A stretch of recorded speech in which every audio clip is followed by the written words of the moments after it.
I was 23. 23 at the helm of a rapidly expanding shoe business that didn't exist. Yes. Yep.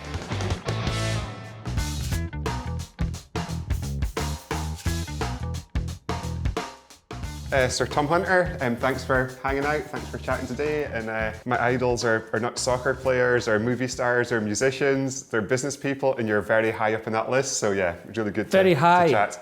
That doesn't sound very good, James. You know? Like at least top 5. Could be top 100. You're in, Tom. Great.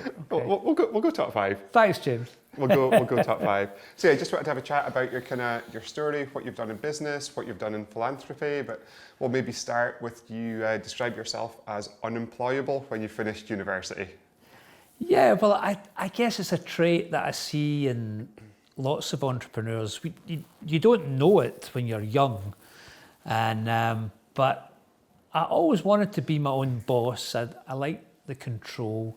But I thought I would need to get some experience. You know, I'd worked in my dad's shop, little grocer's shop in a mining village in Scotland. But I thought I better go and get some experience. But guess what? Every interview I went to, I got turned down.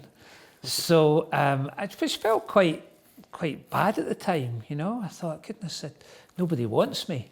So, but they must have saw whatever in me that I was just gonna take from them what I could glean and then go and do my own thing. And they were quite right. So unemployable, didn't manage to get a job. What did you decide to do next? Yeah, so as I said, my dad's shop was a little grocer's shop, and that's where I learned to buy and sell. And my dad was and is my hero. And but it was a mining village, deep coal mines. And when the coal mines, they went on strike and then they never reopened. So our village was maybe 5,000 people, and 90% of the male employment was down the pit. So therefore, when they didn't reopen, my dad had to close the shop, you know, sold it to the local guy who had another shop, and he closed my dad's shop because there was only room for one shop left. But luckily my dad put a little bit of money in with another businessman who wanted to sell shoes.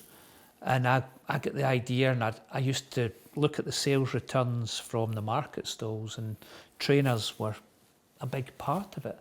And I thought, goodness, right, how could I sell trainers? Couldn't afford a shop. So I made up a letterhead, wrote, luckily my girlfriend at the time could type. We made up a letterhead and we wrote to 2 existing retailers saying that we were a fast expanding footwear company.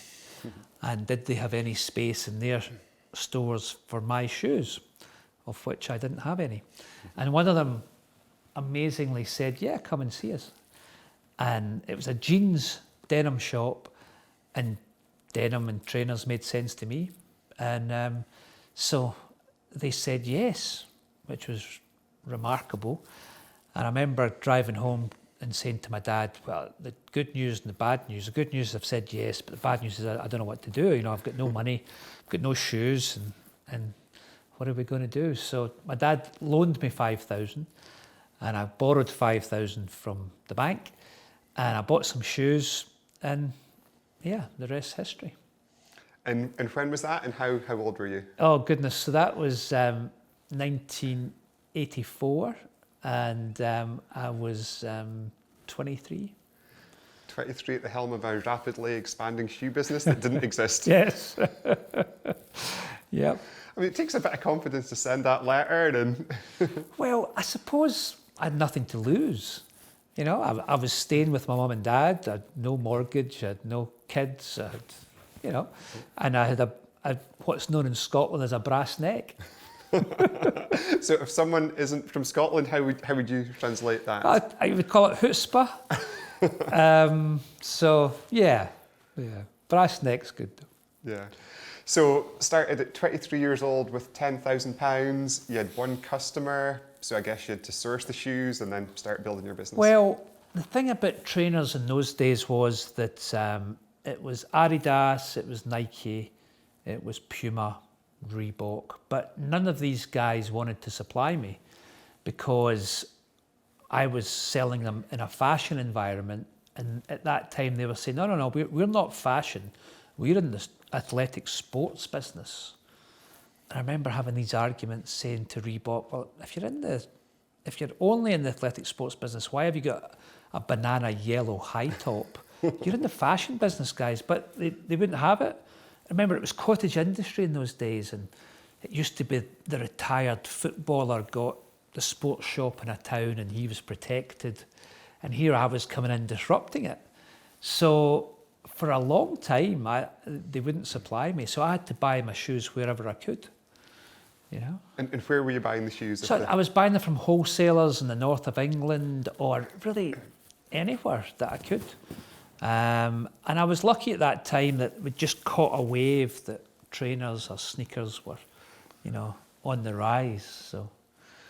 And when did you decide to make the move from selling shoes to other people's stores to having your own store? Well, once I could afford it, which took 5 years, James. 5 years? 5 years, you know, the people say, oh, goodness, you know, overnight success, you know.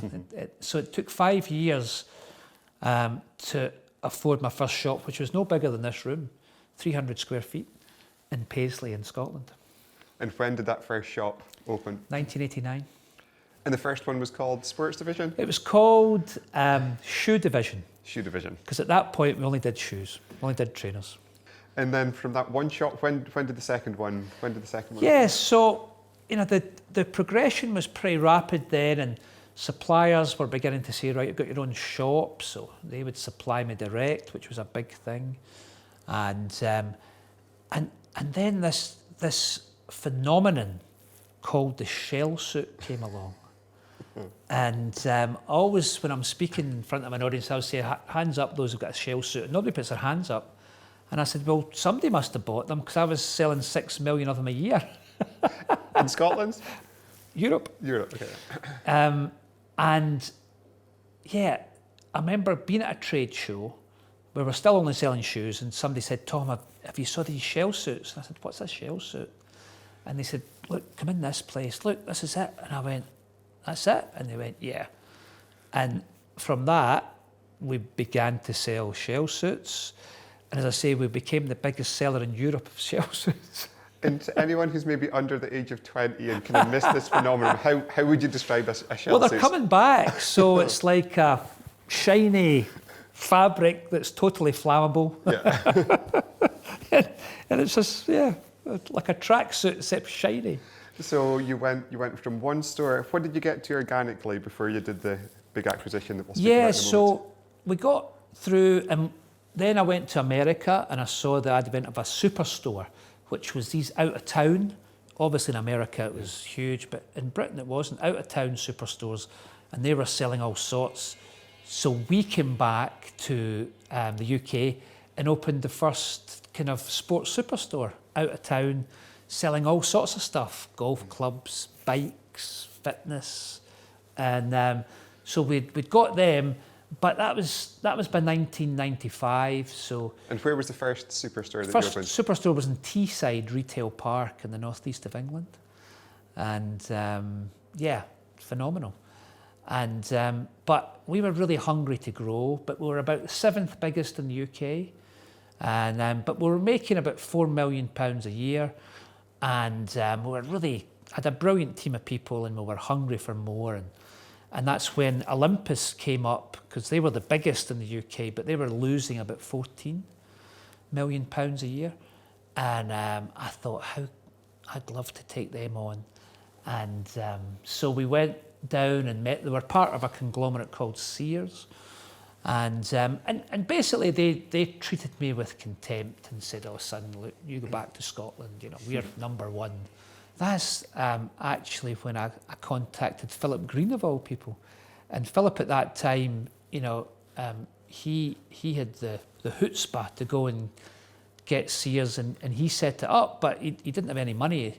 So I had to go and borrow and put my house in the line. So we then became the owners of Olympus. But this is a crazy thing. So you're the 7th biggest sports retailer in the UK with how many stores? Oh, I mean, we had maybe 40 stores. 7th biggest with 40 stores. Olympus at that time were the biggest with how many stores?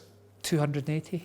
So you had the guts, the vision, the audacity, being the seventh biggest to take on the biggest. Where does that come from? Again, it just didn't seem any big deal to us. We could see what they were doing wrong, and we just wanted to get in there and sort it out. It was like a no-brainer.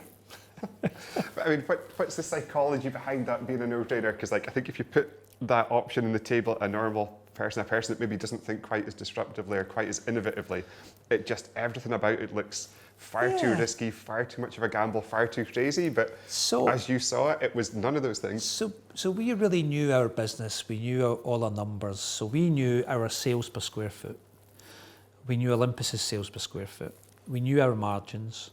We knew their margins. So the whole one-page business plan I gave to the bank to borrow the money was... One-page business plan? Yeah. Was if I get Olympus's sales per square foot to, if I improve them to even 20% more, which is still 40% less than us, and if I move their margins 2 points, which is still going to be 4 points less than us, we've won. That's it. And I remember the bank saying, well, Tom, I need a bigger plan. I said, well, I've nothing else to say. That's it. And they said, well, I can't go to my credit committee with this. And I said, well, that's up to you. That's what I'm going to do. And that's how it works. And the bank said yes? Eventually. I had to put my house on the line. I didn't tell my wife that. And yeah. Why did you not tell your wife that? Well, I mean, it's our family home. The kids are in it. We could lose it. And did you ever think that was a remote possibility? No, of course not. Goodness. So you went from selling shoes out of a van to opening one single store, and then all of a sudden you've now got 300 stores to look after. Yeah. And I remember the first night when we took over, and we went down to the Olympus's head office in Leicester, and myself and my right-hand man. Remember, I had a brilliant team of people who were great, and they could do more, and I wanted to do it as much for them as well as for myself. And we went down and we interviewed all the directors, and we thought, right, we're going to learn something here. And, you know, they've built a big business. It might not be making money, but...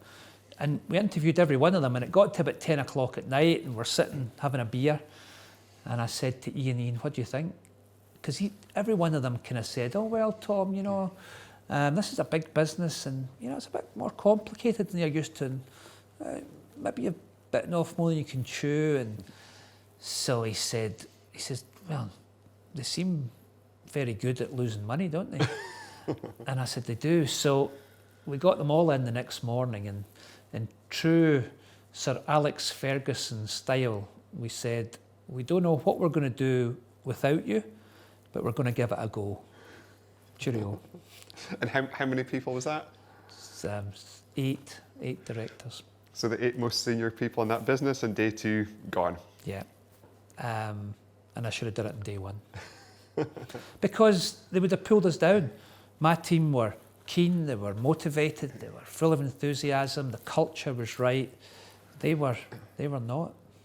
They were not. And we just decided we would be learn by doing. Just do it and see what happens. And so you went into a big business, a business that was struggling. What did you and your people do to turn that business around? Well, first of all, we spoke to the people. And once you get rid of the directors, underneath, we just said, what's wrong in the business? And they knew. And they said, right, you seem to know. Why did you not do it? Well, nobody was listening. I said, right, we're listening. Let's get a plan. And so it was their plan. So we just helped them do it. And they loved that culture. And, you know, we had a culture of, you know, listening, caring and acting.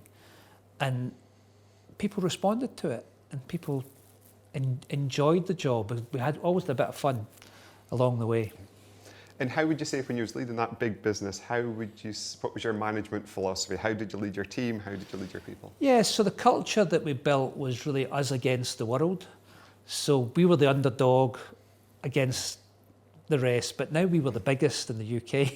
So it was a wee bit different, but it was still us going to turn around this big business. And, you know, so this culture of us against the world was important. This culture of caring and celebrating our success and I wanted people to say, if they're in the pub having a beer at night, I work for Sports Division, and be proud of it. And we did all sorts of crazy things. There was God of the Week, so myself and my team members, they all had to come on a Monday and put someone forward who did something over and above the course of business. And we, as a group of directors, went to their desk in front of their colleagues, and I would literally bend down and kiss their feet and thank them. Did they have their shoes and socks on Yes, at that time? Okay. yes.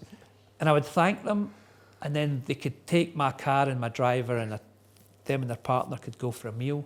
But it was really saying, one, we're not out of touch, two, we're listening, and three, we're grateful. Thank you for caring about this business. And how long did you run that bigger business after that acquisition before you sold Yeah, the business? so we ran it for 3 years. So we were making 4, they were losing 14, so negative 10. We turned it in 3 years into plus 35.8. So that's a 45.8 swing. Love the fact you still know the decimal point in yes, that number. oh, it's all these years important. ago. Yeah. And then our biggest rival, who were a PLC, smaller than us, came and said, Tom, do you want to sell? And my first reaction was, no, I'll buy you. You know, we're very competitive. And but then I thought about it, and I thought, yeah, don't know why, but I thought, yeah, that'll do. And how many years was it after you first sent this letter saying you were at the helm of this So that rapidly was expanding shoe business to 14 selling? years. 14 years. So if you could go back to 23-year-old Tom when you set up the business and pass on one piece of advice based on what you've learned now, what piece of advice would you give? Yeah, I mean, I think it's very simple. It's learn by doing. I see so many people starting a business and a business plan. Oh, and the business plan's everything. And the last sale of the spreadsheet has got, and this. And especially coming out of university. And then I'll say, you know, have you spoken to a customer? And oh no, we're just getting the business. No, but pick up the phone to a customer. Find out if they're going to buy what you're selling. It's quite important. And if they're not, you've got to rethink it. And we see hundreds of business plans every year through West Coast Capital, and not one of them has ever done what it said it would do. Every profit and loss goes right to left, upward only, nice and steady. You know, sales lines are up, down, back. This is a roller coaster. It's not a nice curve that just goes like this. So, of course, you need a plan that kind of lays it out, but you don't need a 50-page plan. Give me a one-pager, because it's probably not going to happen that way anyway. But I'm looking into your eyes to see, are you the sort of person who can deal with the challenges as they come your way and go, right, that didn't work, but we're over here now, and oh, right, you know. Because when we invest now, we're all about the founder. Regardless of sector, it's all about the founder. And something you said to me that I think anyone who's running a business can relate to, the bigger you get, the dumber you get. So during the days of Sports Division, what did you do to combat that on your path to 7,500 people? Yeah, so I got out and about. You know, in retail, the sad fact is the lowest paid person in our company was the person who took care of the customer. Now that scared me to death, you know, so I made sure I was in the stores every Friday and Saturday, speaking to the people who dealt with the customer and saying, what can we do to help you? You know, so listening and then acting, because there's nothing worse than asking somebody and they tell you and then it's ignored, you know. So listen and then say, right, is that a good idea? Yeah, right, let's make it happen and let's go back and tell that person it's happening. You know, so keeping in touch, not having lots of layers, because, you know, if you're sitting up here, people begin to guess what you want to hear and they filter it out. That's the beginning of the end. And you once I've been lucky to kind of chat with you a few times over the years, and you once shared an amazing piece of advice with me when I was like having an issue and I wasn't sure if I should deal with it today or postpone it for 6 or 12 months. And you shared a story about a stone in a shoe. Yeah, so it was actually Frank Dick, who's a Scotsman, who was the Great British athletics coach, and he moved from coaching world-class athletes to being a motivational speaker. And I always remember Frank came and he was working with a friend of mine, David Molesdale, in his business. And Frank said, you know, if you start and you're running a marathon and you've got a stone in your shoe in mile 1, you don't wait till mile 26 to deal with it. And, you know, the biggest challenges you'll have in business are people. And it's the hardest thing, but it's the most rewarding thing. And the hardest thing is when you need to let people go, you know. It's really difficult. And people could have been loyal to you in the way up, but when you're growing a huge business, maybe the skills they had from 0 to 10 million are not going to work from 10 to 50. And then the skills somebody's got from 10 to 50 ain't going to work for, and they've been loyal, and they'll say, James, what are you doing? You know, I've worked so hard for you, and you're recruiting above my head. These are the tough decisions. Can only be dealt with honesty and sincerity, but they're still tough. And you mentioned with the investing side of what you do, it's all about the founder, which is a fantastic philosophy. But what are the things that you look for in a founder that you want to invest in and you want to back? Yeah, so what I would say is I'm looking for a decent human being. What does that mean? It means different things to different people. I'm just looking for someone who's actually got a heart. So they're not just money. And that might sound stupid because you'd probably think the person who's only focused on money is going to make the most amount of money. Not in my experience. So a decent person. I'm looking for someone who is honest about their mistakes and their learnings, who's not afraid to go, yeah, I got that wrong, but I won't do it again, but yeah, I got that wrong, my fault. I'm looking to someone when things go wrong, they're not going to lie, they're not going to run away, they're not going to avoid you.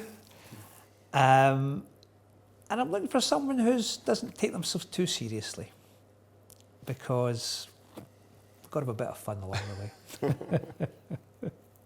Well, Sir Tom, it's been amazing hanging out. Thanks for telling us more about the business and the inspirational things that you're doing with the Hunter Foundation as well. Great. Cheers. Cheers. And good luck. Thank you.